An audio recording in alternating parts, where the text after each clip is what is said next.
بسم اللہ الرحمن الرحیم اللہم صلی علی محمد و آلہ الطاہرین۔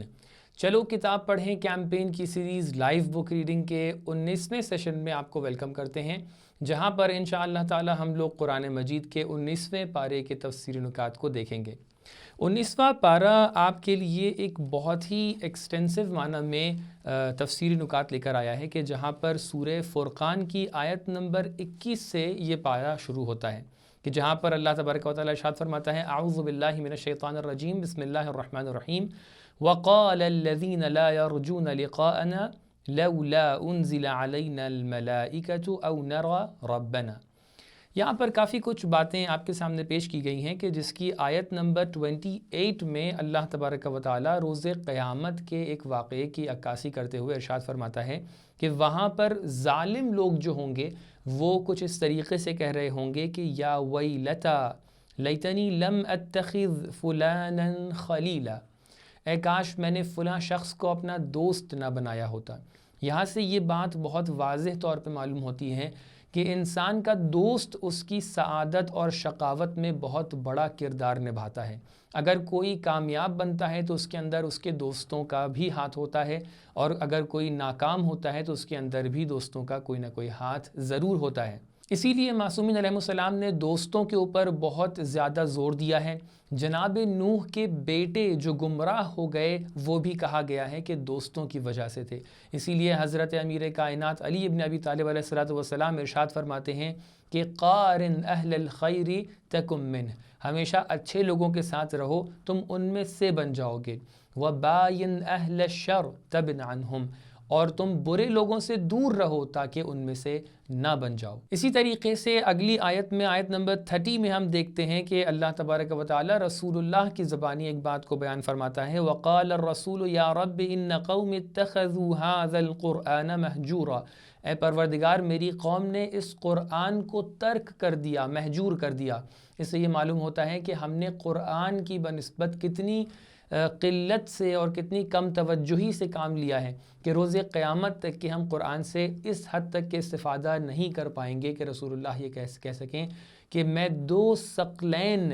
دو گراں قدر چیزیں آپ کے درمیان چھوڑ کر گیا تھا، آپ نے ان دونوں کے ساتھ وہ جفا کی کہ جس سے کوئی بھی استفادہ نہیں کیا۔ نہ تو ہم نے قرآن سے بہترین استفادہ کیا اور نہ ہی ہم اہل بیت علیہ السلام کی سمت جا پائے۔ لہٰذا ہماری ذمہ داری ہے کہ جہاں تک کہ ہو سکے ہم قرآن سے بھی بہترین استفادہ کریں، اور اہل بیت علیہ السلام جو قرآن کے حقیقی معنی میں مفسر ہیں ان سے بھی بہترین استفادہ کر سکیں۔ اس کے بعد ہم دیکھتے ہیں آیت نمبر 63 کے اندر اللہ تعالیٰ عباد الرحمن کی کچھ صفات کو بیان کر رہا ہے جو پروردگار کے سچے معنی میں بندے ہیں۔ ان بندوں کی صفت یہ ہے کہ وَإِذَا خَاطَبَهُمُ الْجَاهِلُونَ قَالُوا سَلَامًا، جب بھی ان سے کچھ جاہل لوگ گفتگو کرتے ہیں، اگر کچھ ایسے لوگ ہیں کہ جن کو بات سمجھ میں نہیں آتی ہے، وہ اپنی کٹ حجتیوں پر باقی رہتے ہیں، تو یہ اللہ کے بندے ان سے بحث نہیں کرتے ہیں، ان کو برا بھلا نہیں کہتے ہیں، بلکہ کیا کہتے ہیں؟ قالوا سلاما، یعنی ان کے اوپر سلامتی کی دعا کر کے آگے بڑھ جاتے ہیں۔ لہٰذا اگر کوئی ایسا شخص ہے کہ جس سے آپ اپنی بات صحیح طریقے سے نہیں کر پا رہے ہیں، نہیں سمجھا پا رہے ہیں، تو آپ اس کو برا بھلا مت کہیں، بلکہ اس کے لیے سلامتی کی دعا کریں اور اس سے آگے بڑھ جائیں۔ اگلی آیت میں اللہ تعالیٰ انہی لوگوں کی صفت کو بیان کرتے ہوئے فرما رہا ہے وَالَّذِينَ يَبِيتُونَ لِرَبِّهِمْ سُجَّدًا وَقِيَامًا، اللہ تعالیٰ کے نیک بندے ایسے ہوتے ہیں کہ جو راتوں کو شب زندہ داری کرتے ہیں، شب بیداری کرتے ہیں، اور یہ شب بیداری کہ جس کے اندر عبادتیں کی جاتی ہیں، جس کے اندر اللہ تعالیٰ کی قیام اور سجدوں میں لوگوں کا وقت گزرتا ہے، یہ بہترین راتیں ہیں۔ آپ ان ایام میں ہیں کہ جن ایام میں آپ کے لیے بہت سارے اعمال لکھے گئے ہیں۔ انشاءاللہ امید ہے کہ اللہ تعالیٰ ہمیں وہ توفیقات سے نوازے کہ جس میں ہم اللہ تعالیٰ کے لیے رات رات بھر عبادت کر سکیں۔ سورہ فرقان کی آیت نمبر 70 کے اندر اللہ تعالیٰ ایک بہت ہی اچھی خبر ہمیں دیتا ہے کہ اگر کچھ لوگ ایسے ہیں کہ جنہوں نے غلطی کر دی ہے اور غلطی کرنے کے بعد انہوں نے توبہ کر لی ہے، الا من تاب وآمن وعمل صالحا، توبہ کر لی ہے، ایمان لے آئے ہیں اور انہوں نے اپنے کام کو صحیح بھی کر دیا ہے، اس کام کا جو جبران ہے، اس کو بھرپائی جو اس کی ہے، اس کو انہوں نے انجام دے دیا ہے، وعمل صالحا وعمل عملا صالحا فاولئک یبدل اللہ سیئاتہم حسنات، تو اللہ تعالیٰ خوشخبری یہ دے رہا ہے کہ اگر ان کی غلطیاں ہیں اور انہوں نے برے کام کیے ہیں تو اللہ تعالیٰ ان کے برے کاموں کو اچھے کاموں میں تبدیل کر دیتا ہے۔ اگر ہم اپنی اچھائی کو ایسے ہی کنٹینیو کرتے جائیں، اگر ہم اپنے ایمان عقیدے کو صحیح بناتے چلے جائیں اور اپنے عمل کو بھی اچھا بناتے چلے جائیں تو اللہ تعالیٰ ہماری برائیوں کو اچھائیوں میں تبدیل کر دیتا ہے۔ اس کے بعد ہم دیکھتے ہیں کہ اسی سورہ فرقان کی آخری آیت میں اللہ تعالیٰ اس طریقے سے ارشاد فرما رہا ہے آیت نمبر 77 میں کہ قُلْ مَا يَعْبَأُ بِكُمْ رَبِّي لَوْلَا دُعَاؤُكُمْ، کہ آپ کی دعاؤں کی اہمیت کو اللہ تعالیٰ بیان فرما رہا ہے کہ اگر آپ کی دعائیں نہ ہوتیں تو آپ کی قیمت اور قدر بہت کم ہو جاتی۔ لہٰذا دعاؤں کو کبھی بھی ہلکا مت سمجھیں اور ان کو کبھی بھی ان کی امپورٹنس کو کم مت کریں، بلکہ ہمیشہ اپنی دعاؤں کا سلسلہ جاری رکھیں اور دعاؤں کے ساتھ ساتھ جو دعاؤں کے وسائل ہیں، اسباب ہیں، ان کو بھی فراہم کرنے کی کوشش کریں تاکہ آپ کو اپنی زندگی میں بہترین کامیابیاں نصیب ہو سکیں۔ اس کے بعد سورہ شعراء شروع ہوتا ہے کہ جس کے اندر ہم دیکھتے ہیں اللہ تعالیٰ نے متعدد موضوعات کو ہمارے لیے بیان کیا ہے، قرآن کے مقامات کو بیان کیا ہے، اسی طریقے سے متعدد انبیاء کے بارے میں گفتگو ہوئی ہے۔ اس میں متعدد قومیں کہ جو لجاجت کرتی تھیں، اپنی باتوں میں کٹ حجتی کرتی تھیں، ان کی باتوں کو بیان کیا گیا ہے۔ عصر پیغمبر میں مشرکوں کے حالات کو بیان کیا گیا ہے اور متعدد حوالے سے یہاں پر ظالمین کے بارے میں بھی گفتگو کی گئی ہے۔ اس سورے کی جب آیات کو ہم لوگ دیکھتے ہیں تو آیت نمبر 42 میں ہم دیکھتے ہیں اللہ تبارک و تعالیٰ ارشاد فرماتا ہے قَالَ نَعَمْ وَإِنَّكُمْ إِذًا لَمِنَ الْمُقَرَّبِينَ۔ یہاں پر گفتگو چل رہی تھی جناب موسیٰ کے بارے میں۔ جناب موسیٰ جب فرعون کے سامنے آئے اور انہوں نے آ کے اپنے پیغام کو رکھا تو فرعون نے ان کو ایک طریقے سے ہرانے کے لیے اور ان سے لڑائی کرنے کے لیے بہت سارے جادوگروں کو وہاں پر تیار کر رکھا تھا، اور جب جادوگر وہاں پر بیٹھے ہوئے تھے جناب موسیٰ نے اپنی بات کو سامنے رکھا، اور اس وقت کیونکہ جو حربہ تھا، جو جیتنے کا حربہ تھا وہ جادو تھا، تو جناب موسیٰ نے اپنی بات کو سامنے رکھا۔ فرعون نے حکم کیا جتنے بھی جادوگر تھے کہ آپ لوگ بھی اپنی اپنی عصاؤں کو پھینکیں اور وہاں پر ان کو اژدہا اور سانپ کے اندر تبدیل کر دیں تاکہ موسیٰ کو ہرا سکیں۔ لیکن جادوگروں نے یہ کام کرنے سے پہلے ایک سوال کیا کہ اگر ہم یہ کر دیں اور تمہاری طرفداری کر دیں تو ہمیں اس کا کیا نتیجہ نصیب ہوگا؟ تو یہاں پر فرعون نے یہ پلٹ کر کہا کہ قَالَ نَعَمْ وَإِنَّكُمْ إِذًا لَمِنَ الْمُقَرَّبِينَ، کہ تم لوگ مقربین میں سے بن جاؤ گے۔ وہاں پر فرعون کے پاس بہترین نعمتیں تھیں، فرعون کے پاس بہترین مال و دولت تھا، فرعون کے پاس بہترین سرزمینیں تھیں۔ فرعون نے ان تمام چیزوں میں سے کوئی بھی چیز کو سامنے نہیں رکھا، بلکہ تعبیر لے کر آیا کہ تم میرے مقرب بن جاؤ گے۔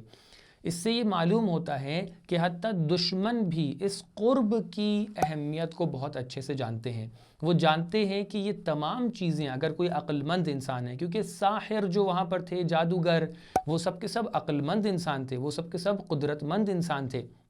ان کو پتہ تھا کہ یہ جو دنیا کی مال و دولت ہے، یہ سب چیزیں، فیسلٹیز جو ہیں، یہ ختم ہو جانے والی چیزیں ہیں۔ اگر فرعون کا قرب مل جائے گا تو ان کی زندگی بحال ہو جائے گی۔ بالکل اسی طریقے سے اللہ تعالیٰ کے نیک بندے بھی ہوتے ہیں، ان کو معلوم ہوتا ہے کہ دنیا کی جتنی بھی نعمتیں ہیں یہ اگرچہ ان کو ملیں گی لیکن یہ نعمتیں ختم ہو جانے والی ہیں۔ وہ چیز جو ہمیشہ باقی رہنے والی ہے وہ اللہ تبارک و تعالیٰ کا قرب ہے۔ لہٰذا اللہ تعالیٰ کا قرب الہی وہ چیز ہے کہ جو ہمارا فائنل ڈیسٹینیشن ہونا چاہیے۔ فرعون کے دربار میں موجود جتنے بھی جادوگر تھے وہ بہت سمجھدار لوگ تھے، حتیٰ کہ جب ان کے سامنے حقیقت روشن ہو گئی تو پھر انہوں نے کوئی آناکانی نہیں کی۔ جیسے ہی انہوں نے دیکھا کہ جناب موسیٰ کی قدرت ان تمام لوگوں سے زیادہ ہے تو قرآن کی تعبیر کیا ہے؟ فَأُلْقِيَ السَّحَرَةُ سَاجِدِينَ، وہ سب کے سب سجدے میں چلے گئے۔ انہوں نے کہا کہ قَالُوا آمَنَّا بِرَبِّ الْعَالَمِينَ،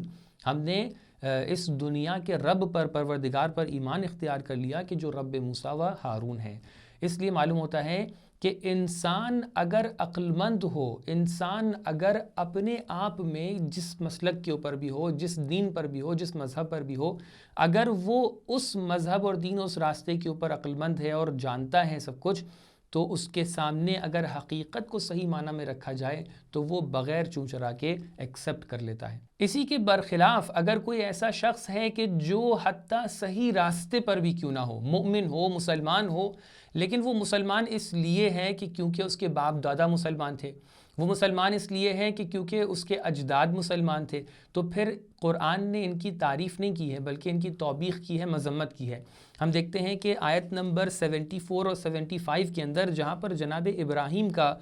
تذکرہ شروع ہو چکا ہے، وہاں پر اللہ تبارک و تعالیٰ ان کی بات کو نقل کرتا ہے اور اس طریقے سے بیان فرماتا ہے کہ جب جناب ابراہیم نے پوچھا کہ تم لوگ یہ کام کیوں کر رہے ہو، تم لوگ کیوں ان بتوں کی پرستش کر رہے ہو، تو ان لوگوں نے کہا کہ قالوا بل وجدنا آباءنا كذلك يفعلون، ہم نے اپنے آباء و اجداد کو اس طریقے سے پایا کہ وہ اس طریقے کا کام کیا کرتے تھے۔ تو جناب ابراہیم نے کہا کہ یہ کام بالکل غلط ہے اور ان لوگ کو سمجھانے کی کوشش کی۔ انہوں نے کہا اور ان کی عقلوں کے پردوں کو کھولنے کی کوشش کی جناب ابراہیم نے، اور کہا کہ دیکھو اس پروردگار کی عبادت کرو کہ جو ایٹ لیسٹ اپنے آپ میں قدرت رکھتا ہو۔ یہ جن کی تم عبادت کر رہے ہو یہ اپنے آپ میں کوئی قدرت نہیں رکھتے ہیں، بلکہ میں تو اس پروردگار کی عبادت کرتا ہوں کہ الذی خلقنی فہو یہدین، جس نے مجھے خلق کیا ہے، جس نے میری ہدایت کی ہے، والذی هو یطعمنی ویسقین، اور وہ ذات کے جو مجھے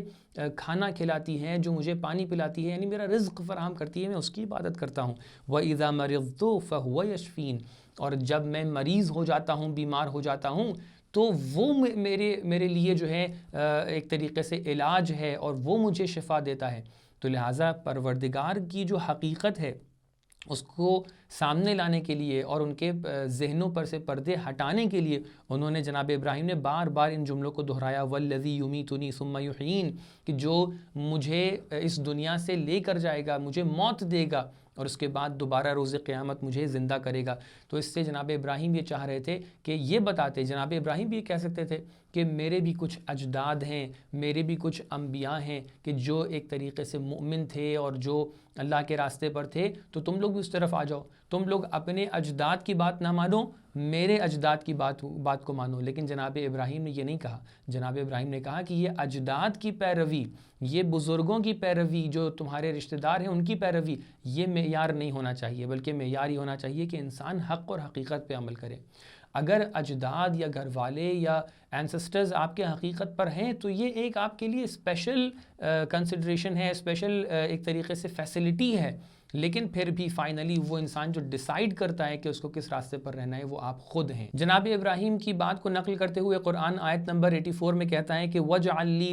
لِسَانَ صِدْقٍ فِي الْآخِرِينَ، اور میری نسل میں لسان صدق قرار دے اے پروردگار۔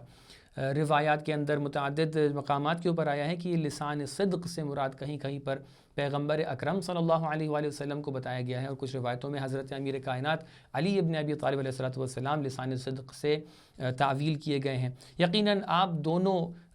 کی ذات ایسی ذات ہے کہ جس نے اسلام کو پروان چڑھایا ہے، اور پیغمبر کے جانے کے بعد سے یہ پورا کا پورا اسلام حضرت امیر کائنات علی ابن ابی طالب علیہ السلام کے ذریعے سے باقی رہا ہے، محفوظ رہا ہے۔ لہٰذا وہ لسان صدق، وہ سچی زبان کہ جو ہمیشہ کے لیے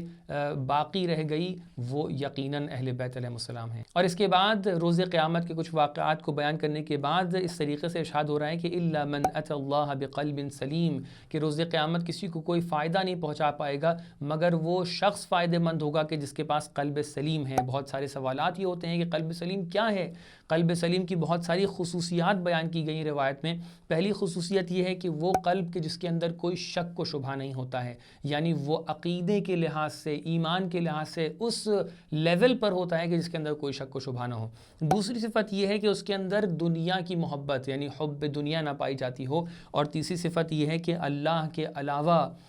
کوئی اور ذات اس دل کے اندر موجود نہ ہو۔ اللہ کے علاوہ کوئی اور ذات نہ ہو، اس کا مطلب یہ نہیں ہے کہ اولیاء اللہ سے دوری اختیار کر لے، نہیں۔ اگر اولیاء اللہ سے دوری اختیار کر لے گا انسان تو پھر یہ معارف اور یہ ٹیچنگز کون ان کو سکھائے گا؟ لہٰذا اولیاء اللہ کی ہمراہی اور ان کو اپنے دل میں رکھنا یہ عین اسی طریقے سے ہے کہ ہم نے اللہ کو اپنے دل میں بسایا ہے۔ اگر ہم ایسی سچویشن میں پہنچ جائیں جہاں پہ ہمارا عقیدہ مضبوط ہو، ہمارا عمل مضبوط ہو، ہمارا عقیدہ اور عمل اور ہمارا دل غیر خدا سے خالی ہو، تب ہم کہہ سکتے ہیں کہ ہمارا دل قلب سلیم بن گیا ہے۔ آیت نمبر 151 اور 152 کے اندر ہم لوگ اس طریقے سے دیکھتے ہیں کہ اللہ تعالیٰ نے دو چیزوں کا آپس میں کنیکٹ کیا ہے۔ وَلَا تُطِيعُوا أَمْرَ الْمُسْرِفِينَ الَّذِينَ يُفْسِدُونَ فِي الْأَرْضِ وَلَا يُصْلِحُونَ، کہ تم اسراف نہ کرنا، ویسٹ نہ کرنا، کیونکہ جو لوگ ویسٹ کرتے ہیں وہ زمین میں فتنہ اور فساد پھیلاتے ہیں۔ تو اس سے معلوم یہ ہوتا ہے کہ جو لوگ ویسٹ کرتے ہیں چیزوں کو، اسراف کرتے ہیں چیزوں کا، وہ لوگ فتنہ و فساد تک کے آگے بڑھ جاتے ہیں۔ البتہ ویسٹ کرنا اور اسراف کرنا خالی کھانے پینے سے تعلق نہیں رکھتا ہے، بلکہ انسان کبھی کبھی اپنی زندگی میں اپنے اعمال کے اندر ویسٹیج کرتا ہے، کبھی کبھی وہ دوسروں سے انتقام لینے میں اپنے جو ہے اسراف کر بیٹھتا ہے۔ کسی بھی طریقے کی ایکسٹریمزم ایک طریقے کا اسراف ہے۔ آیت نمبر 157 کے اندر ہم دیکھتے ہیں کہ یہاں پر فَعَقَرُوهَا فَأَصْبَحُوا نَادِمِينَ آیا ہے کہ جہاں پر ناقہ صالح کی بات ہو رہی ہے۔ ناقہ صالح کو ہکانے والے اور اس کو جو ہے قتل کرنے والے لوگ بہت کم تھے، ایک ہی دو لوگوں نے یہ کام کیا تھا، لیکن قرآن بھی ان کے لیے تعبیر جو لے کر آ رہا ہے وہ جمع کی تعبیر لے کر آ رہا ہے۔ ایک روایت میں اس طریقے سے پڑھتے ہیں کہ حضرت امیر کائنات علی ابن ابی طالب علیہ السلام ارشاد فرماتے ہیں کہ کیونکہ پوری قوم اس عمل سے راضی ہو گئی تھی، لہٰذا تمام کے تمام لوگ اس عذاب میں شامل ہو گئے۔ اگر کوئی قوم کسی ایک عمل پر راضی ہو جاتی ہے تو بھلے ہی وہ اس عمل کو انجام نہ دیں، وہ تمام کے تمام اس عمل کے اندر شریک ہوتے ہیں، اور اگر اللہ تعالیٰ ان سے انتقام لینا چاہے تو وہ صرف اس ایک فرد سے انتقام نہیں لے گا بلکہ پوری قوم سے انتقام لیتا ہے۔ اس کے بعد آیت نمبر 165 اور 166 کے اندر ہم دیکھتے ہیں کہ اللہ تعالیٰ نے ایک بہت ہی امپورٹنٹ ٹاپک کی طرف اشارہ کرتے ہوئے اس طریقے سے ارشاد فرمایا ہے کہ أَتَأْتُونَ الذُّكْرَانَ مِنَ الْعَالَمِينَ، کیا تم لوگ ایسے ہو کہ جو مرد کی طرف جاتے ہیں؟ یہاں پر ڈسکشن ہو رہا ہے اس قبیح عمل کے بارے میں کہ جہاں پر مرد عورتوں سے شادی کرنے کے بجائے مرد کے ساتھ شادی کر لیا کرتے ہیں، کہ جو عمل آج کے زمانے میں دکھائی پڑ رہا ہے اور بہت ساری کنٹریز کے اندر اس کو ایک لیگل کام بھی قرار دے دیا گیا ہے۔ لیکن اللہ تعالیٰ نے جو یہ نظام بنایا ہے، یہ کائنات بنائی ہے، اس کے اندر اللہ تعالیٰ نے جو نظام بنایا ہے وہ یہ ہے کہ ایک مذکر ہے، اس کی زندگی ایک مؤنث کے ساتھ آگے بڑھتی ہے۔ آپ دنیا کی تمام چیزوں کے اندر دیکھ لیں، کہیں پر بھی آپ کسی جانور کے اندر یہ بات نہیں دیکھیں گے، کہیں بھی کسی ایک درخت کے اندر آپ یہ نہیں دیکھیں گے کہ وہاں پر ایک ہی جینڈر کے دو چیزیں آپس میں زندگی بسر کر رہے ہوں، بلکہ عام طور سے اور اللہ نے جو یہ دنیا خلق کی ہے اس کا نظام ایسا ہے کہ اس کے اندر ہمیشہ ایک